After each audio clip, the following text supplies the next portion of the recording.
And at 10, Ultimate. The Ultimate Universe is very similar to the normal 616 counterpart. However, there are some differences that certainly make this thing scarier than the main continuity. Captain America is anti-French for some reason. Ultimate Mr. Fantastic is a villain called the Maker. Ultimate Thanos is gold instead of purple. Oh yeah, and Ultimate Magneto is way too dark compared to Prime Magneto. Prime Magneto hates humans, but Ultimate Magneto is like a tyrant in that he considers all humans insects. Ultimate Wolverine is shown to be interested in teenage girls, while Earth 616 Wolverine is more honorable, because sure, okay, Earth 616 Cyclops and Wolverine didn't see eye to eye, but Wolverine would never have killed Cyclops just so that he could sleep with his girl. Yeah, and Wolverine wants to sleep with Jean Grey, a teenager, when Wolverine is in his 30s, at least in the Ultimate Universe. Oh, and there's also a romantic relationship between Wanda and Pietro, which is probably the scariest thing in this reality, on this Earth, and the reason I wanted it on this list. And at 9, Thanos wins. While the heroes of the MCU already received a little bit of a taste of a reality in which Thanos achieved his ultimate goal by erasing half the population of the universe in Avengers Infinity War, there exists a still darker universe where Thanos wins. Determined to finally impress death, Thanos eradicated every living being on planet Earth, including the superheroes and Frank Castle. The former Punisher made deals with both Mephisto and Galactus to find a new life of vengeance as the Cosmic Ghost Rider and stop King Thanos' dark reality from ever happening. As time went by though, the heroes of Earth grew old and weak, but Thanos only grew stronger, his eternal quest to please death leading him to kill almost every living thing in the known galaxy, and becoming the king of what remained in his wake. Nothing. I don't know why you'd want to be king of nothing.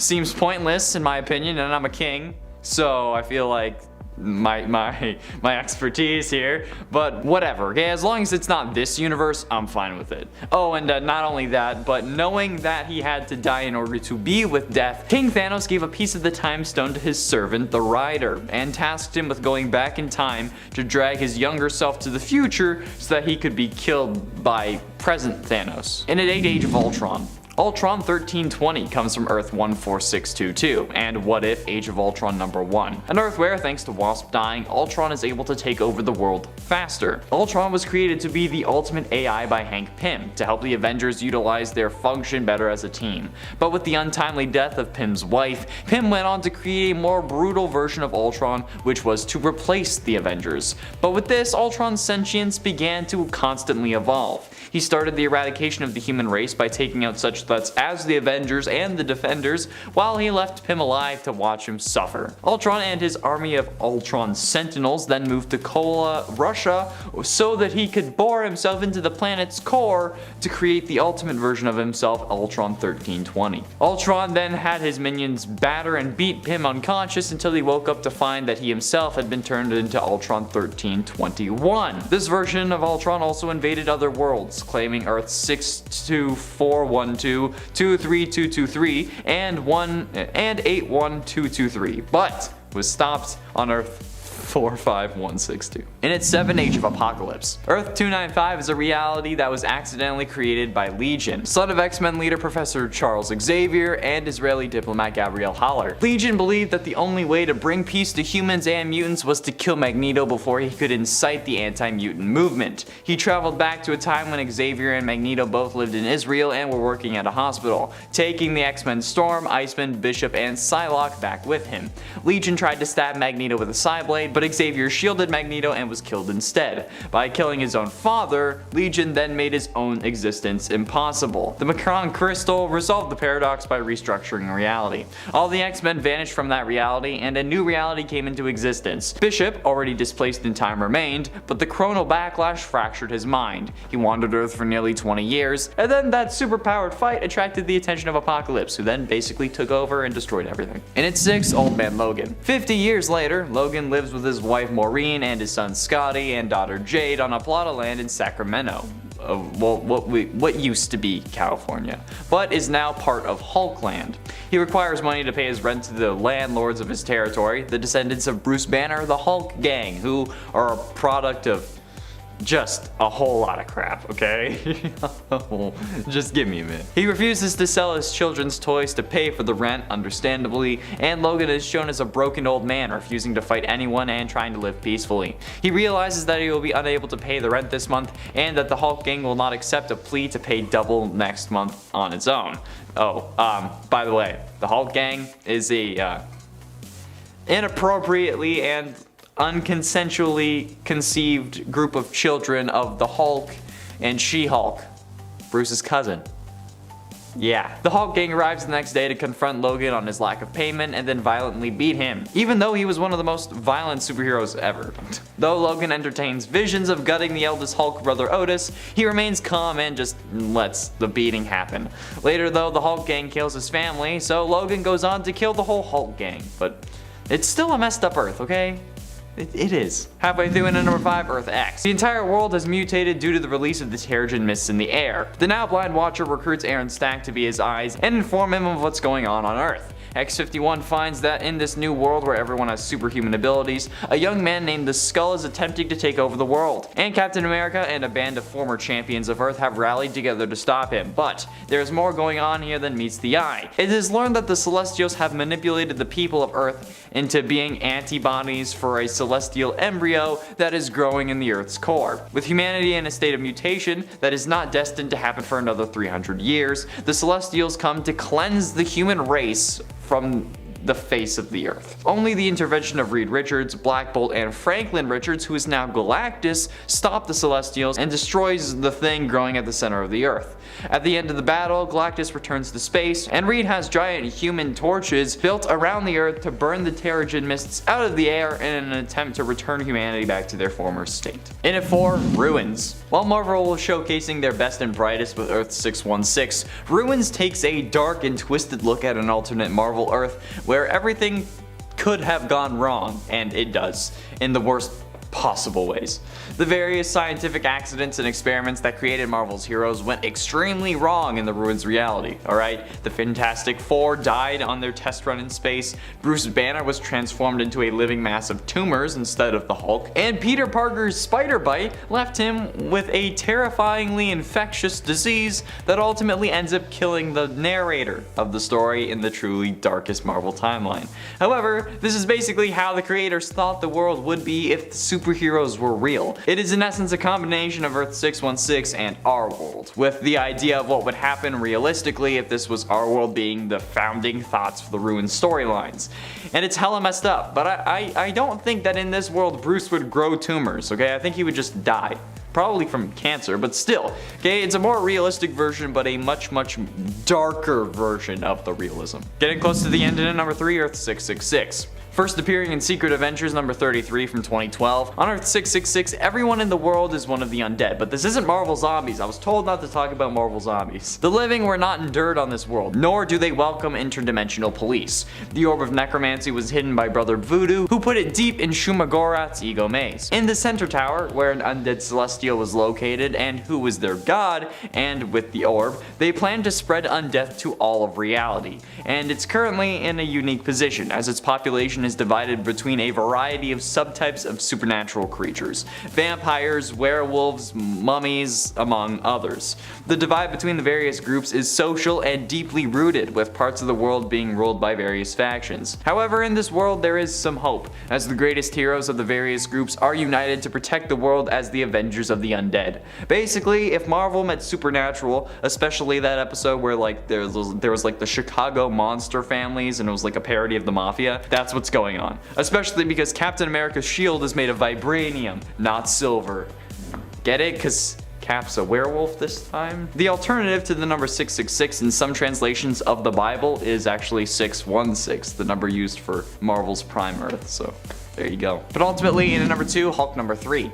The world first explored in Hulk number 3 from 2021 is quite an interesting one. Here we meet another Bruce Banner who doesn't actually have a Hulk form. Instead, his Game of Bombs were a success, but the government then took them and then started using them against their enemies, which caused intense radiation that turns those affected into, as the military called them, biowaste casualties, which in this reality are They are their own versions of Hulk and She-Hulk, horrifically disfigured for the most part. This Earth's version of Bruce ends up disposing of these Hulks by throwing them into the void, which even he doesn't know where it sends them. Although, if I'm being honest, this kind of reminds me of the Rick Potion number 9 episode of Rick and Morty season 1. You know, like the one where Morty wants to go to the dance with Jessica, but he ends up giving her like a love potion, but it's flu season, and then Rick tries to fix everyone by turning everyone into praying mantises, and then a combination of like a load of different DNAs that was supposed to equal human but doesn't. Yeah, that's kind of how I see these Hulks, but to not such an extreme where Bruce needs to like change worlds. And finally, into number 1, the Cancerverse. The Cancerverse is a reality where life finally defeated death, with eternal life being fueled by the many-angled ones. Every living being in this universe was corrupted and turned to their servitude, resulting in a universe-wide living corpse, which means that they aren't zombies, okay, since zombies are undead and nobody in this earth can die. Before the death of Captain Marvel, with no cure or anything to save him, his terminal condition caused such distress among the people who adored him. Across the universe, all the empathetic trauma was sensed by the many-angled ones. They reached out to the dying Marvel to give them one simple truth: even death may die. While Avengers, Defenders, X-Men, Fantastic Four, and other heroes were present for a vigil at his deathbed at this point, Marvel transmuted his closest allies, among them the Avengers, now the Revengers. Despite the opposition of many, including seemingly at least members of the Machine Resistance, the corrupted heroes performed a ritual known as necropsy, sacrificing the avatar of death on the spacecraft Sanctuary and consequently annihilating death itself. Yeah. Number 10, Earth 64211. This reality is quite dark and quite scary, especially for Black Bolt. Here, Maximus, Black Bolt's brother, devised a plan to steal the throne of Attilan and of the Inhumans by disguising himself as his brother. When this plan appeared to be destined to fail due to memory detectors installed around the palace in preparation, he made the Inhuman Telegar make it so that he not only looked identical to Black Bolt, but also had his distinct superpowered vocal cords and his memories as well, erasing Maximus's. Still, Maximus was not trained to hold back his voice, and the pain of the procedure caused him to cry out, exposing his treachery and causing him to be banished from Attilan to Taros. However, Maximus gave himself Black Bolt's memories, and therefore he didn't actually remember his role in this plot, leaving him to ponder upon this revelation if he was indeed Maximus turned into Black Bolt, or simply Black Bolt and Maximus had actually succeeded in usurping him. He couldn't remember who he was anymore. Number 9.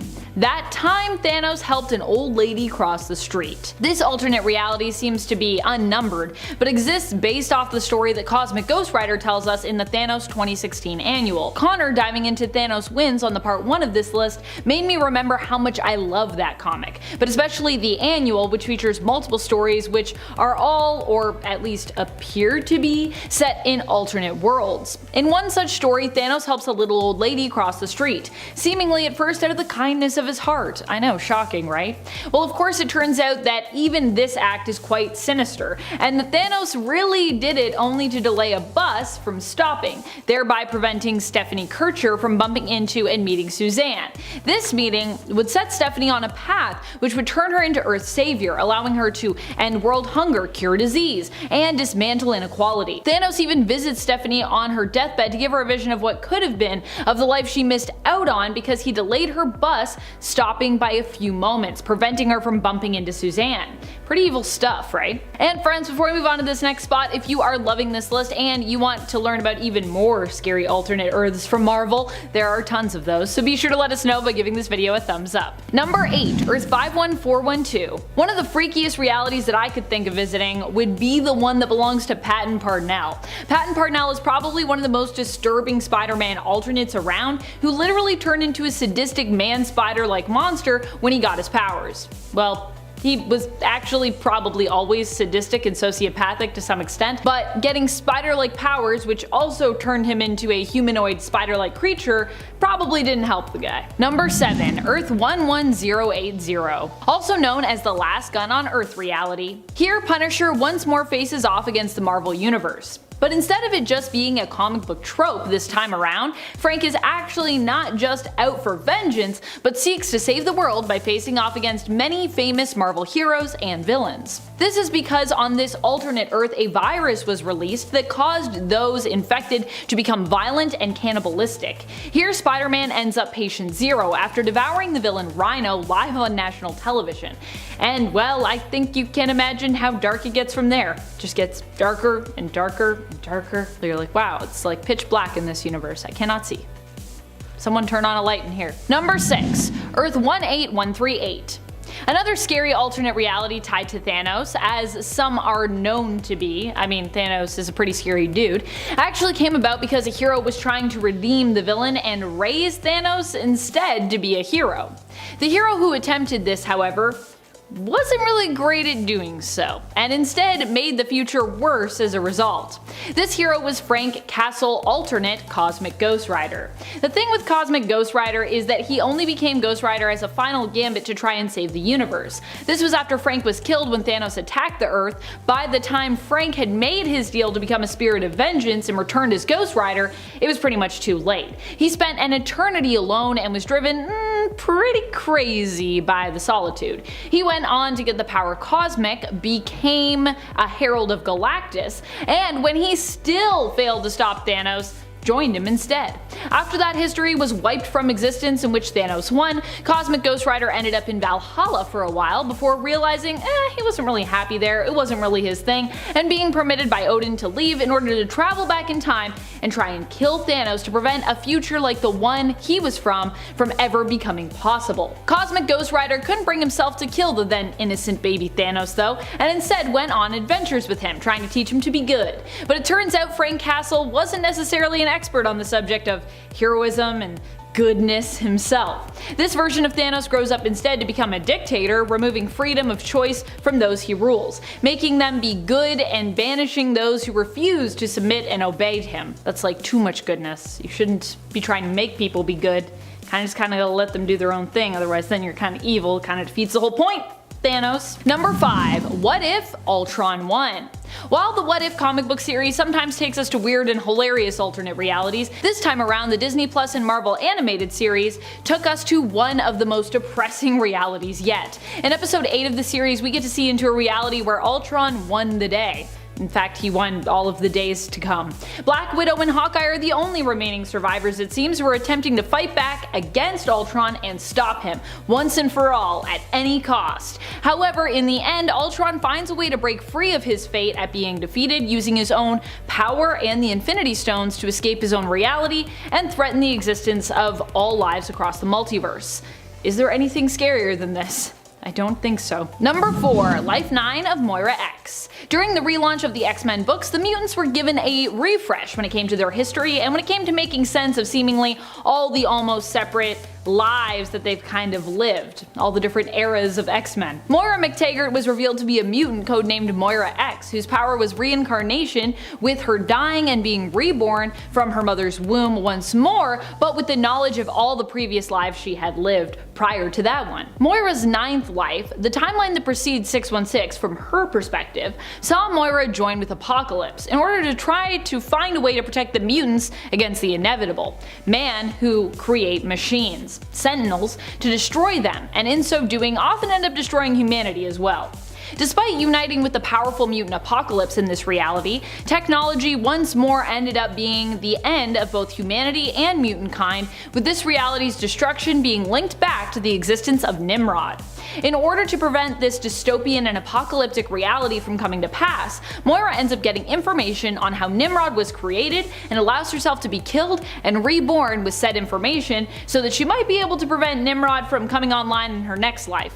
And, you know, make the next reality not so awful in the end. Of course, Nimrod has come online, so I'm pretty sure we're all doomed. But anyways. Number 3. Earth 21129. Yikes. Is this one scary? Also coming to us from another glimpse into the Darkhold during the Darkhold event. In this reality, we see a darker potential future for Tony Stark, as he works to create his Iron Man suit. In Darkhold Iron Man, Stark creates the suit with the help of his own team of employees and friends, only to discover that removing it also removes his skin with said pieces of armor. Forced to stay within the suit for his own safety, Tony Stark, with help from Pepper Potts, worked tirelessly to find a way to fix this small but very disturbing glitch. In the end, Stark ends up believing that the suit is superior, and as like with the Cybermen of Doctor Who, believes that everyone on Earth should merge with the suit, giving up their more squishy human form in favor of the armor, which is better at protecting them, despite the fact that the suits kinda slowly break down your biological form and fully merge with those who wear them. Disturbing, I know. And then in the end they're like, everyone gets an Iron Man suit. Don't worry, just get in the Iron Man suit. Nothing bad will happen. Number 2, Zombieverse. I wish I could do a list like this without talking about the Marvel Zombieverse, sometimes referred to as Earth Z, but I don't think I can. Also, Connor did his best to stay away from Marvel Zombies on part 1, which means it kind of falls to me to talk about it, because I don't think we can really do a Scariest Alternate Marvel Universes series without at least mentioning Marvel Zombies. And then of course the thing with that is, if we mention it, the trauma that I have experienced personally from reading the series set in this universe means that I have to boost it up on our list. Yeah, Marvel Zombies has left emotional scars on me, okay? It's stuck with me. Every time I come back to it, I'm like reliving the horror again. Mainly, what still haunts me to this day is the time that zombie Ant-Man captured human Black Panther and kept him alive so that he could saw off pieces of T'Challa to feed on, keeping his former friend as his own little secret snack. Very, very disturbing. I'm sure that'll never come up again, I hope. Number 1, What If? Zombies. This other alternate zombie reality comes to us from the Marvel and Disney Plus animated show, What If? In this series, we get glimpses into alternate Marvel cinematic realities via the Watcher, who pretty much sees all. Each episode features a standalone story, but these episodes also come together in the end of this first season, as the threads from each story kind of end up connecting when the Watcher creates the Guardians of the Multiverse team to help to defend the various realities against Ultron, who we talked about earlier on. The reason that I put this zombie universe above the comic book one is because despite the small shimmer of hope we get in this episode and in this reality, a lot of heroes still die, and in some cases quite gruesomely. And we know it's not over yet because we're getting a whole Marvel Zombies animated series. Oh boy, I can't wait. Good news is that writer Zeb Wells appears to be the mastermind behind that show, and I love Zeb Wells' writing, so I'm sure I will actually enjoy it. But the bad news is we still got Black Panther sliced up, but this time to defeat a crazy powerful zombified version of Scarlet Witch. Double yikes. Double trauma for Amanda. Why? I was like, they're probably not gonna do that in this episode, and then they did it, and I was like, why? Why did we do this? I can't, I really don't like that part. I don't like it. Oh well, it's over now. Black Panther got away. It's fine. He's fine. Nothing bad will happen, I'm sure, and the world will be saved by our heroes. Number 10, Earth 90213. There are tons of scary alternate universes for Peter, which isn't surprising given all the trauma he's already been through in the main continuity of Earth 616, and how frequently it seems things could have gone even more wrong or sideways in his life. In the reality of Earth 90213 from the comic What If Spider-Man Back in Black, we get to see just how much worse things could have gotten for Peter if Aunt May wasn't accidentally targeted by Kingpin's hitmen, but instead Mary Jane stepped into their crosshairs. However, unlike May, MJ doesn't end up in critical care, she just straight up dies. This sets Peter down a path of darkness, where instead of just badly beating and terrifying Kingpin while May's life is on the line, Spider-Man is actually focused on killing him. Aunt May tries to beg Peter to think about what Mary Jane would have wanted and not to pursue the man responsible, but he is blinded by rage. In the end, he succeeds in killing Kingpin and is arrested by Iron Man and the authorities and taken to prison. For his part, Peter blames the whole thing on Iron Man, who in this reality he's still unmasked for, in order to show solidarity for Iron Man's Superhero Registration Act. Number 9. My Little Thanos. This feels like a weird one to have on this list, but I think it is both terrifying and adorable, which is a unique combination of descriptors for a story, so I thought I would share it with you. Also, I just really like it. My Little Thanos is another tale, likely from an alternate timeline, featured in the Thanos Annual from 2018. Back on part 1, Connor talked about the Thanos wins reality from the second arc of the main story of that comic, and on my part 2, I talked about another alternate timeline story from this annual. The annual is a really fun read and a good standalone collection of just short Thanos tales outside of continuity, so whether or not you pick up the main series, I would really recommend reading this issue at least. Just read the annual, even if you don't want to read the whole series. It's great, it's fantastic. In My Little Thanos, Thanos visits an adorable world of cute little beings known as the Adorals. Noticing how bright their world shines, he attempts to get whatever source of power they have that causes such an effect. You know Thanos, he's all about power. The Adorals in general are just enthusiastic about everything, including being subjugated by their new god Thanos. They happily murder themselves and one another at his behest, and get him the artifact that they worship. It turns out it's just a heart that makes a squeaky sound when you squeeze it. It's a very disturbing but delightful world. And friends, before we move on to this next spot, if you are loving this list and you want to learn about even more scary alternate Marvel universes,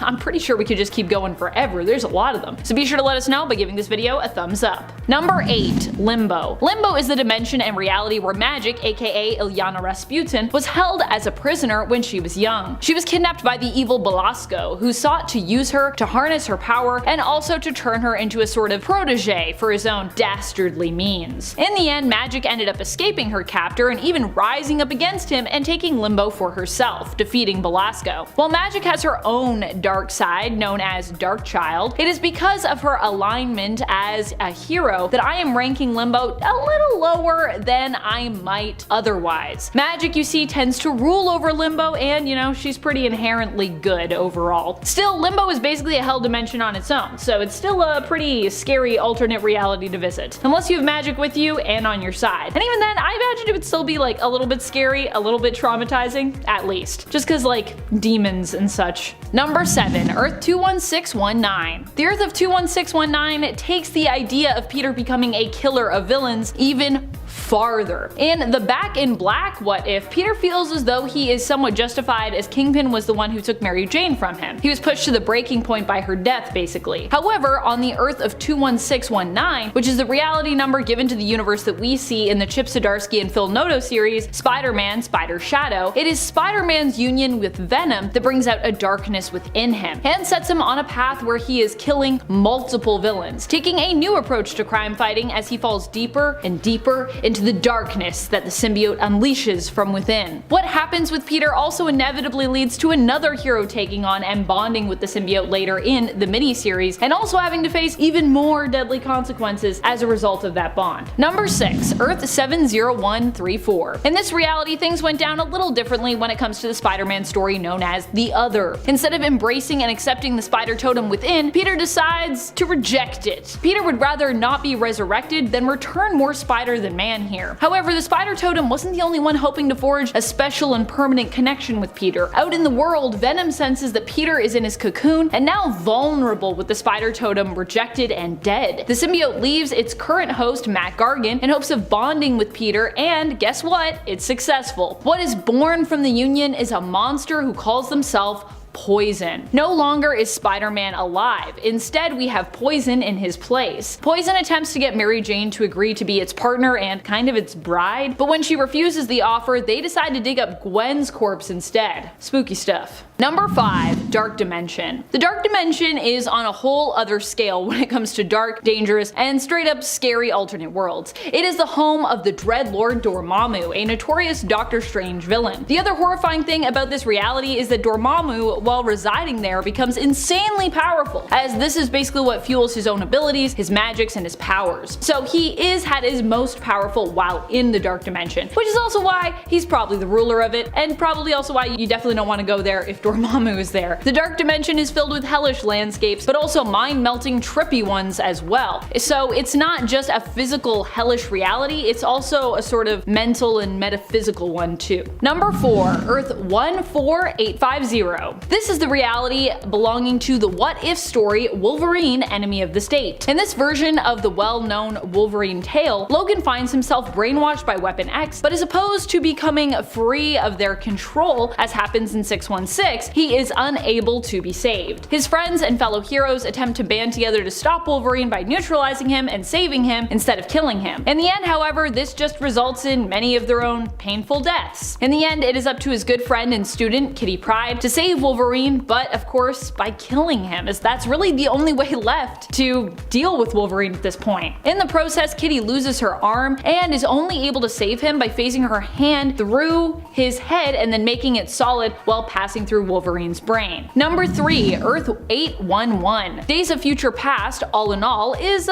pretty hellish, and it's not even a hell dimension. In the reality of 811, we get to see what would happen if the Sentinels actually succeeded in conquering North America. Not only do they pretty much wipe out almost all mutants and superpowered beings, but the Sentinels also end up enslaving all of humanity for their own good, as they see it. The Sentinels decide who gets to breed and who doesn't, marking all citizens with lettered tattoos to denote if they are human, mutant, or basically are humans with like mutant potential. Mutants are kept in camps to serve the Sentinels, and even worse, the Sentinels seem to be planning to take over the entire world, which would inevitably start a nuclear war that would destroy the planet. Number 2, Hell. Technically, Hell is its own reality here in the Marvel Multiverse. It is often the name given to Mephisto's reality or realm, who is seen kinda like the Marvel Universe's devil. He claims to be their version of Satan, at least, although a few other powerful demons and entities have also attempted to claim that title as well, including Damon Hellstrom's father and Azazel, Nightcrawler's dad. Mephisto's realm is actually made up of various hellish realms and death dimensions. It typically is shown to look like a fiery, hot, or cavernous style landscape. What you typically think of when you think of the traditional, stereotypical hell of Western Christianity. Number 1, what if Doctor Strange lost his heart instead of his hands? What if Doctor Strange lost his heart instead of his hands is the title of the 4th episode of Season 1 of Disney Plus's streaming animated series What If. Possibly one of the darkest episodes of all, allows us to see what would happen were Doctor Strange to have lost his love Christine instead of his hands. In this case, Doctor Strange chooses not to let go of the possibility that he might get Christine back, despite the fact that the Ancient One appears and tells him that Christine's death is actually part of an absolute point in time, which basically can't be altered without risking, well, the fate of the universe. Strange changes his own history, going down a dark path to try and find a way to get enough power to bring Christine back. Finally able to do so, just as the Ancient One warned, this does cause the destruction of the very universe that this Strange hails from.